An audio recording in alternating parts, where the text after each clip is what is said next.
That is my idea of the perfect day.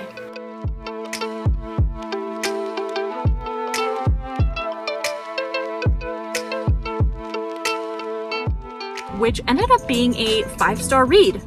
Hello and welcome to my BookTube channel, Jack in the Book Stack, where I talk about a wide variety of book genres and the bookish lifestyle. Today is Monday. I'm actually on my lunch break from work, and I wanted to kick off a new weekly reading vlog. I thought this would be really fun because I'm doing like a monthly reset for the month of May.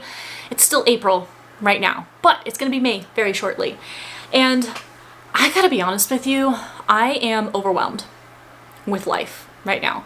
And so when I get overwhelmed, I like to make a list and kind of like make a schedule for myself, like spread out the list over several days so I can get everything done. And that helps calm me to have like some order and control over a chaotic life. But like I still am feeling creative. I still want to vlog. I still want to read books, but I really want to take it easy on myself. So this is not like a dedicated reading vlog. Like I typically pick a theme and then I read books that fit into that theme and like really try to finish them within that time frame. I'm not going to put that pressure on myself. I'm just doing a vlog reading nautical themed books because that's what I'm reading for the entirety of May. If you have not yet seen my May TBR, then please check it out because I listed all the nautical themed books on my TBR that I want to read this month. And so I'm probably going to get started with that in this reading vlog. I don't know what I'm going to pick up yet, but I'm going to go with the flow. I am getting ready for a vacation in May. I'm going on a cruise, hence the nautical theme. And there's just a lot of self-imposed pressure that comes with a vacation. Because not only do you need to like buy all the things you need, pack, make sure you have it, work is super busy because I need to finish everything up and make sure that the company can survive without me for a couple weeks while I'm sailing the seas. But work, you know, you want to get everything done, get everything wrapped up. I need to clean the house top to bottom because I have a family member who graciously offered to house sit and dog sit for me. And so I need to clean like the things that you don't normally clean. Like I put the toaster, like for toast, like in a cabinet, but all the crumbs have fallen out. So I'm like, I want to vacuum that out. So like if she goes in there, she doesn't think I'm like a disgusting human. But it's like a different level of clean when you have family coming to stay in your home. I want to make sure that she's comfortable, has everything she needs. Also think of like the worst case scenario, like all the emergency contact information. There's just so much to do in addition to the self-imposed pressure I have of pre-filming all my videos. So I still post 2 videos a week here on the BookTube channel. So I need to pre-film everything. And I am silly because I decided now is the time I wanted to rededicate myself to language learning. So I signed up for all these Spanish classes. So I'm doing like 2 or 3 Spanish classes a week right now on top of all these other things I'm doing. That's what I'm saying, like self-imposed pressure. Like I am insane. And why not film a vlog capturing it? So those are all the things I'm gonna be doing this week. Just organizing, getting myself set up, and like calming down, enjoying some books because May is just gonna be relaxing. There's no pressure. The whole month is a vacation. Whole month is a vacation once I get all this stuff reset and figured out. So that's what we are doing in this vlog. I'm on my lunch break right now, but then I'm gonna film like my April wrap-up video as soon as I'm done with work, and then I'll be able to get going with like the fun nautical themed books that I can read this week.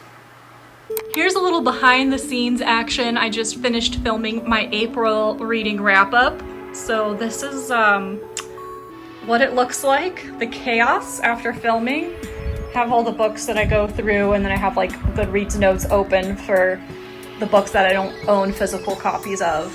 And then back there are my nautical themed books that I can start reading now that I'm finished with some filming.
So yes, I started reading Voyage of the Damned. I think it's going to be a perfect tone for me right now.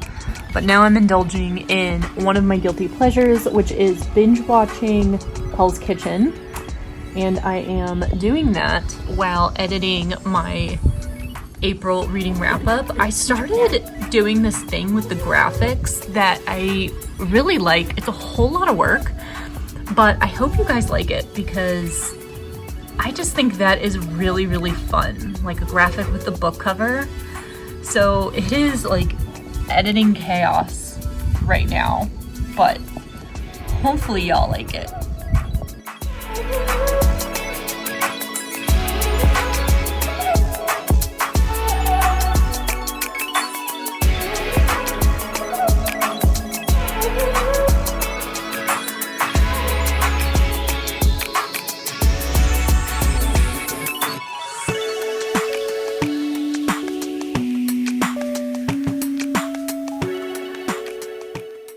Well, it's Tuesday now, so I've got my little kitchen helper here.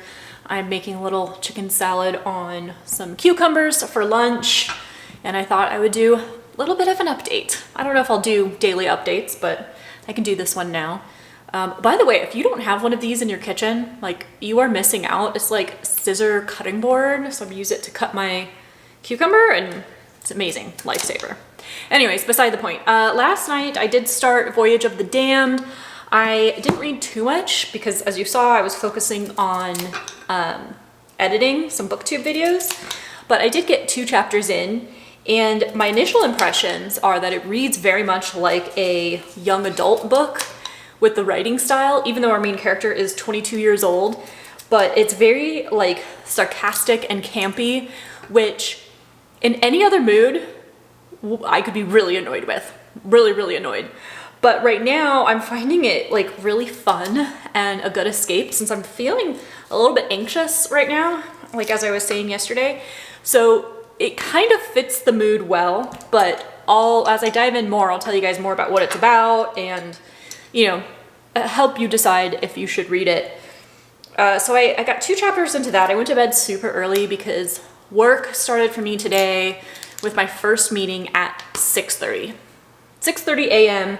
video conference where I needed to be like awake and alert, and it's been nonstop, like back-to-back meetings since 6:30. So this is the first time I'm really able to take a break, and that's why I'm getting myself a little bit of food.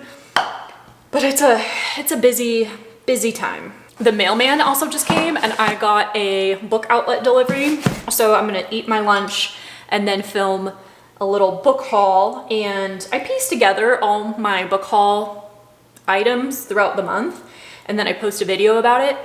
So this actually closes out my April video. So what's nice is I'll be able to film that, edit it, and then upload it since I'm trying to like film ahead for my vacation. So that's like one thing off the to-do list, and I get new books. So that's pretty exciting.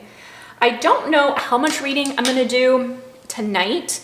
I'm kind of in the mood to start an audiobook because like I have to go drive to pick up groceries, and driving there, waiting for the pickup, because I do like the curbside pickup, like waiting in the car and driving back, I can get like some pages read. So I might pick up like a Nautical audiobook. We'll see about that. But I scheduled a Spanish lesson for right after work. Of course, I didn't know I was gonna have this crazy of a day at work because my brain is already fried, but I will, if I can finish up work early, since I started so early, then I'm gonna do some Spanish studying. Hopefully I can look at the materials, like the class materials, before the session starts. But I'll have the Spanish lesson, then I'll go pick up groceries, then maybe I'll read, or maybe I'll just melt into the couch and like zone out with more Hell's Kitchen, because I don't know how much a single brain can take. This is a lot today. But you know, in this kind of like mood that I'm in, this like anxious mood, escaping with books it really does wonders. So it's actually a really good escape. So I don't know. I don't know what the plan is. Actually, I think I just told you what the plan is. Maybe I do know. But at least right now, I'm gonna go eat my little yummy lunch, or first lunch, because this won't fill me up for long. Here is some more BookTube behind the scenes, but when I get new books, I scan them into the Libib app. I use the barcode scanner here, and it identifies the book that I'm scanning and it adds it to my collection. So like I have an online inventory of all the books that I own. See, so it like adds it and it puts it on like a website. So like I link it in my description box below so you can always see like all the books that I own. I doubt you would care, but I care. I care to keep track. And this app is like super fast and easy. Let's see if it gets this special edition. Ooh, it did. So now they are all done and added to my online collection there. So here's how my Libib account looks when I'm logged in. So you have all the books that I've scanned in, but then I tag them as well. And what I like about this is like over here on the filters, I can see that I own 876 books. I have 370 unread, 506 that are read, and then I also tag them based on all of their genres because I think it's interesting to know what is my most owned genre and format, like hardcover or paperback. And I do have a line for duplicates because there are 65 books where I own more than one edition, so it's not as easy as like just splitting this up because there's some like unread books that there's like 3 editions of them in there, so it's not quite that easy, but good enough for me to get an idea of how many books I own and how many are read versus unread and how they're spread out across different genres and formats. Soy de Estados Unidos, Minnesota. Minnesota. ¿Y vives en Minnesota también? Sí. ¿Sí? Ok, vale. Wilson, ¿qué haces? ¿Estudias? ¿Trabajas? ¿De qué trabajas? Hola, soy de Estados Unidos, vivo en Arizona. Quiero aprender español porque voy a viajar a Puerto Rico y República Dominicana en mayo. Estoy muy emocionada. Quiero hablar español en mi viaje. Sí, sí. ¿Dónde eres? I feel super relieved and productive. I just finished my Spanish class. I recently started taking classes with Lingoda, which is a website, and you sign up and there's a maximum of like 5 students per class. And I've been really nervous to try this format. Typically, I've preferred one-on-one classes because I felt embarrassed to speak the language and make mistakes, and like doing it publicly made me even more nervous. But honestly, I'm kind of enjoying the small group setting. So this is only like my 5th class, but I like it because one-on-one, I'm listening to the person, trying to understand what they're saying, while at the same time trying to figure out how I'm going to respond. So I like to take a minute and sit back and just listen to the teacher and the other students. That has been really, really helpful and also takes some of the pressure off. Like the spotlight isn't all on me. And in the classes I've been in, I fall on all ends of the spectrum. I could be the least experienced and make the most mistakes, or I could be the most experienced and I feel like superior because I understand more. And it's been all over the place, and it just makes me feel comfortable because everybody's learning. Everybody has been where, well, okay, each of the students have been where I have been, trying to learn this new language and making mistakes and feeling stupid and having to ask again and again for the teacher to repeat herself. So I just feel really good. Whenever the classes are scheduled, I get anxious. That's the theme of this week. But I dread it. I dread having a class on the calendar because the anticipation of it, I don't like it. And sometimes for the first 10 minutes, I'm hoping the internet goes out, or like the professor, her internet goes out and it cancels because it can be so uncomfortable. But kind of like cardio exercise, if you just push through that discomfort, it's actually pretty good and it gets better, and then the class just like flies by. Like the first 10-15 minutes, I hate life, but then next thing you know, the hour is up and it is so effective. I do a lot of studying on my own, and it's like reading and listening and conversing is making such a difference, forcing myself to get out there and practice. While painful, it is so effective. I feel so much more confident just in these 5 classes that I've taken. And I signed up for a level that's like half a step lower than what I actually test at, but I'm stronger with reading. So I test stronger for reading and writing, but listening and speaking, I'm much weaker. And so I'm at a perfect level where I'm confident going into it. So overall, I just feel really good. I'm really excited about these Lingoda classes. And I was looking at the website and there was like a referral link, which I'm gonna paste in the description box down below where I paste like all my links and stuff. But if language learning was something you were interested in and you wanted to look at Spanish, German, French, or English, you can sign up through my link and I think you get like $50 off. And then I get some credit too. So please check out that link if you like language learning. And also comment down below if that's just something you're interested in. I can talk more about my language learning journey. It's not quite reading and book reviews, but it does have to do with books because I'm reading things.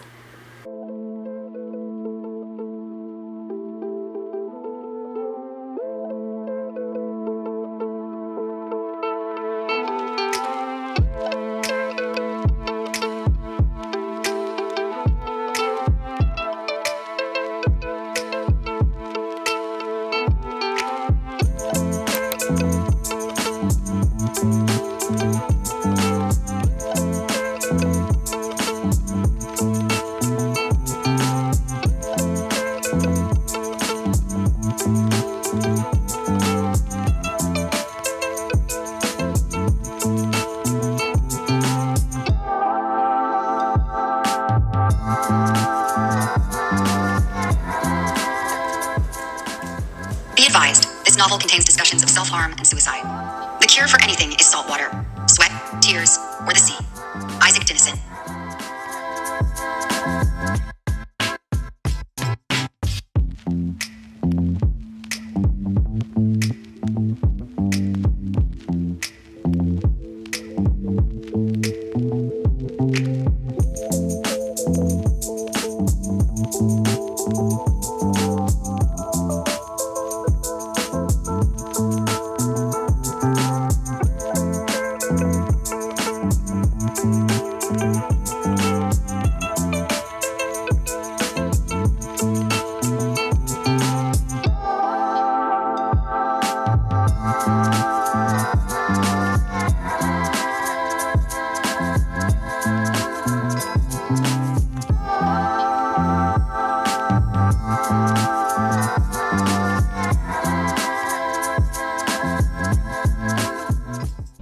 It's Thursday now. I had a full day of work and then I had a Spanish class.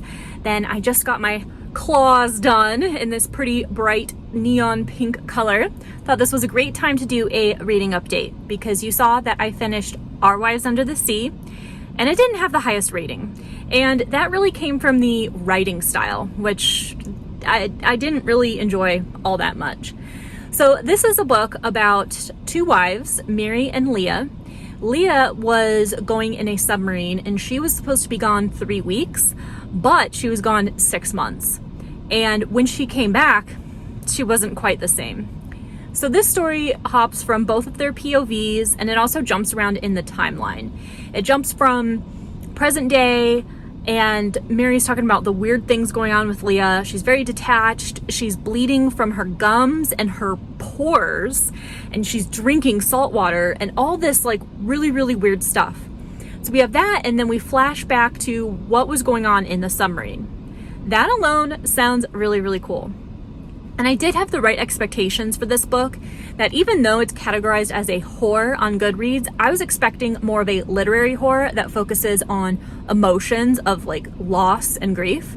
And I was correct with my expectations of it. So it's not that I had a problem with. It was that all the flashbacks and jumping around and different times, right? So we go back to when they very first met.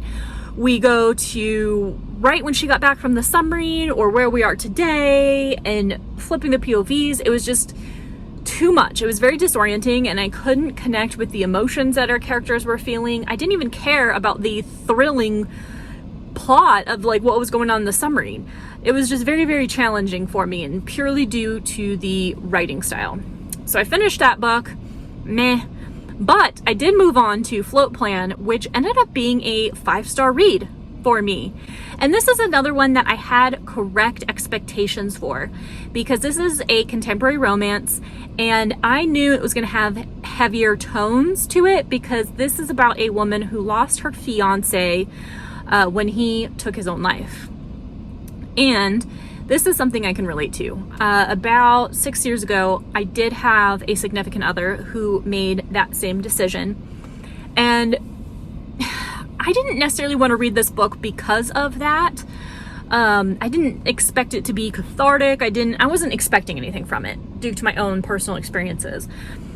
But I had to save it for the right time because of that. Now, I do really enjoy when books explore grief. I guess enjoy is not the right word. That sounds weird. But I like to read books that explore grief, because it's a human emotion that it can be very beautifully explored. So I really wanted to check this book out. And it's about starting over again, falling in love love again, and the grief cycle. And some things that this book pointed out that I enjoyed was that grief is not like a linear process. It's not something that just like goes down over time. It kind of like ebbs and flows, and there's like tidal waves of grief at inopportune times. And it can be really hard because there's not like a deadline or an expiration on grief. And some people think like, oh, you should be over this by now. And also just an element of like not wanting to worry about making other people comfortable with your grief, like being able to just go through the emotions without worrying about that pressure and other people's expectations. So this did have some great exploration of grief. The book starts with the main character reading the goodbye letter from her fiance, but it starts 10 months after he died, after she found his body. And she wants to honor his memory by taking his sailboat on a trip around the world. And it's about honoring his memory without losing herself in his dreams. And she meets someone new, and so it's about falling in love again and how difficult that can be, like the pressure of, you don't want to forget the old love.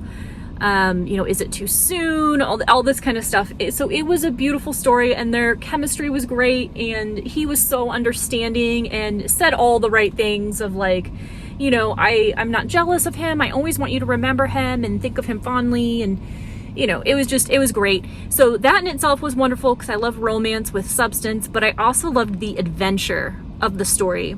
They went to a lot of places that I'm going to be going to this month on my cruise, like Puerto Rico and some other Caribbean islands. And they even talked about her wanting to swim with the pigs in the Bahamas, which is something I'm going to do.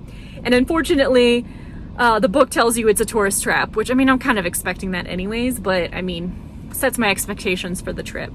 So I really enjoyed the adventure and the discussions around the food she's eating and being out on the ocean, and just fantastic nautical vibes, fantastic summer vibes, travel vibes, all with this like substance of grief. It was stellar. I loved reading this book. I'm also about a third of the way into Voyage of the Damned, which does have the magical queer Agatha Christie vibes that Roger Reeds promised when he commented on my May TBR, which is why I picked it up this week, because that sounded like a lot of fun. We have about 12 territories in this world, and each is represented by a different animal. I don't think they're literally animals, but it's like a different like house name. And the leaders of each of these territories has a blessing, an ability. Each ability is different. And the leader will pass it down to their child. So on this boat, we have the 12 leaders, which are all younger because these blessed people don't live that long. But they range from like 6 years old. There's a 14-year-old. Our main character is 22. So they're like younger. And they try really hard to be edgy, dropping the F-bomb and the see you next Tuesday word. But they're all on this boat. They're going on this like 11, 12-day trip to go pray to their goddess. And our main character has a secret, which you find out in the very, very beginning. He does not actually have his blessing. His father still has it. It has not passed down. But nobody could know. And so he comes up with this plan because he doesn't want to keep this secret. He's just going to annoy everyone and push them away so that they vote him out of this position. So in the beginning, he's just trying to be obnoxious so they all despise him. And that's why this book is a little bit difficult, because this character is very, very over the top. Even in his inner monologue, he's just a very extra character. So I'm finding that reading this in small doses is definitely best for me. But they're on this boat and it's powered by magic. There's all this magic going on. But now it's turning into a murder mystery and our main character wants to solve it. So we have like an amateur detective trying to solve it. So it's good. I'm enjoying it. But again, good in small doses. And then when I was in the nail salon, I started the audiobook for The Deep, which is incredibly beautiful. Very, very beautiful. Different from what I expected. But let me finish it before I summarize it for you guys, because it's only a 4-hour audiobook and I think I don't want to spoil it. And just since it's so short, like I don't know how I want to describe it yet without spoiling it. I want to pitch it for the correct audience without ruining it for you. I'm going to go home now. I made some soup in the crock pot because I knew I was going to have a busy evening. And so I can just go home and eat. I don't have to cook, which is amazing. Brilliant idea if I do say so myself.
Attempting to read my Kindle out by the pool just made me think about vacation and get really excited.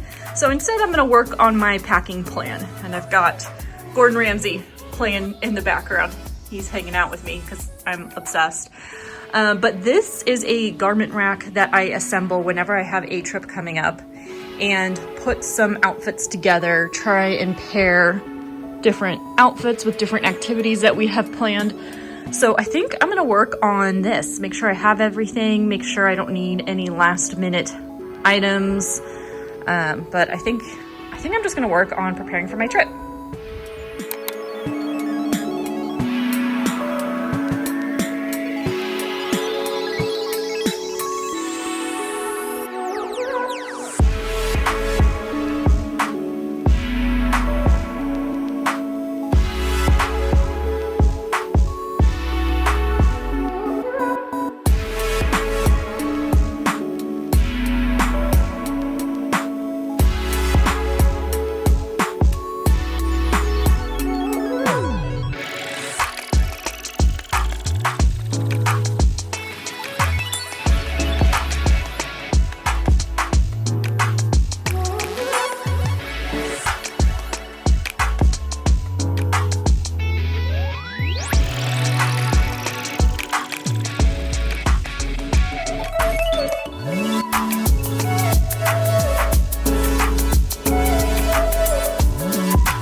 to Monday again. So that means the week for this weekly reading vlog is over.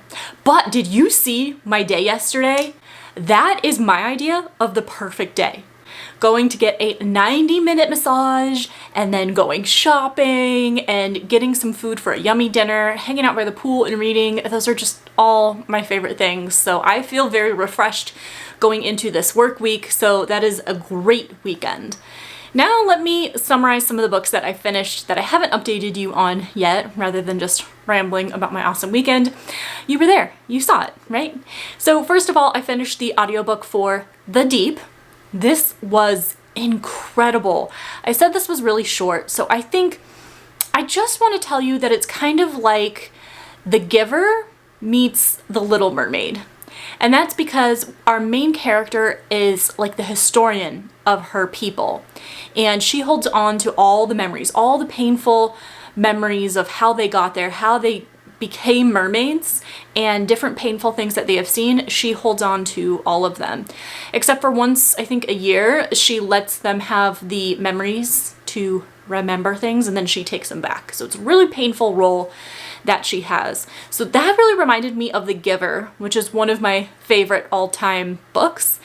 It reminded me of The Giver for those elements, but then it also reminded me of The Little Mermaid because we have this concept of these mermaids that live in the deep sea, but then they have interactions with humans, and there's a curiosity about human nature, and there's lots of, I guess, opinions or observations about humankind that I thought was very fascinating. So I really enjoyed this book. I thought it was going to be more of a horror book about killer mermaids, and that was absolutely not what this was. It was more of like a fantasy, but also literary fiction in like the observations of humanity. And also this would be great for readers who love African culture and African lore, because there was a lot of that in this. I thought it was beautiful. It was beautifully done, very creative, and packed a really big punch for such a short book. The next book that I finished this week was Voyage of the Damned, which I powered through most of this book on Friday night. I just got really invested in it. I already told you that this was a murder mystery, kind of like Agatha Christie vibes on a boat with magic, queer characters, great representation. There's like a character in a wheelchair, there's a non-binary character, but the main character was trying too hard to be annoying and controversial, and that was obnoxious. But I did end up really enjoying this. Not only did the murder mystery keep me really engaged, because the deaths are very suspicious, and you can't necessarily understand or believe how they were carried out. And it all kind of ties back to everybody has a different blessing or a different ability, but nobody knows what each other's abilities are. So you also have a mystery of figuring that out. So the magic was really interesting, and I think that's what I enjoyed most about this book. It wasn't necessarily the characters. The plot was okay with the mystery, but really it was the magic for me that worked in this.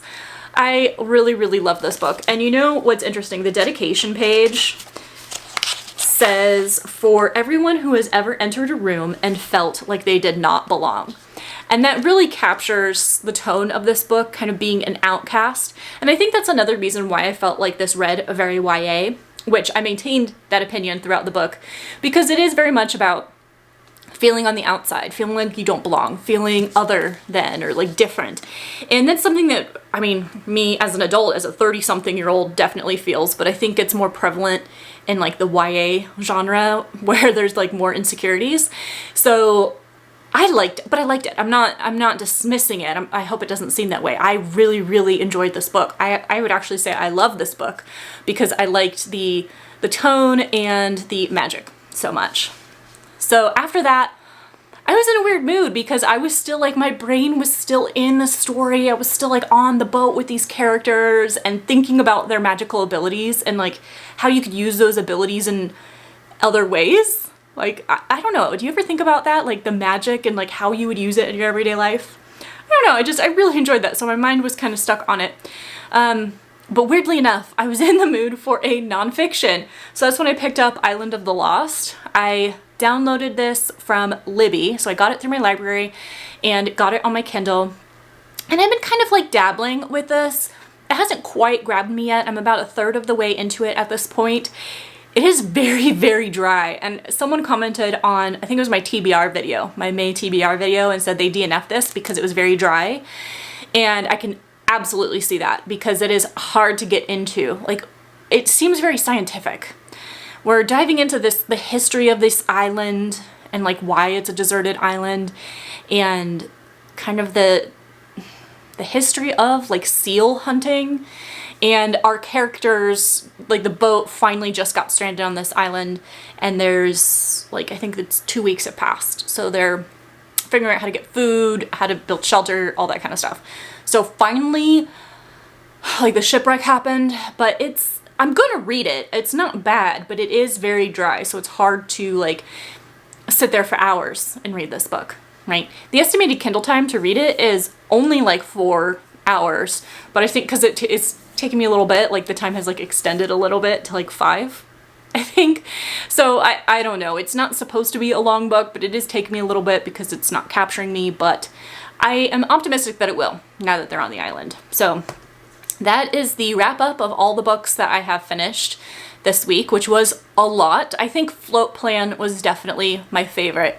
So that one might be the one to beat for May favorite reads, but there's a lot of nautical books on the horizon for me, so we'll see how that goes. But thank you so much for hanging out with me in this reading vlog and also kind of a monthly May reset, but more so like a BookTube lifestyle vlog, because you really got to see behind the scenes as I was powering through, filming some videos, editing them, getting them up so I could pre-schedule all my videos while I'm on vacation this month. So this was really, really fun. I had a lot of fun making this video and I would love to make more like this. So I hope you guys enjoyed it.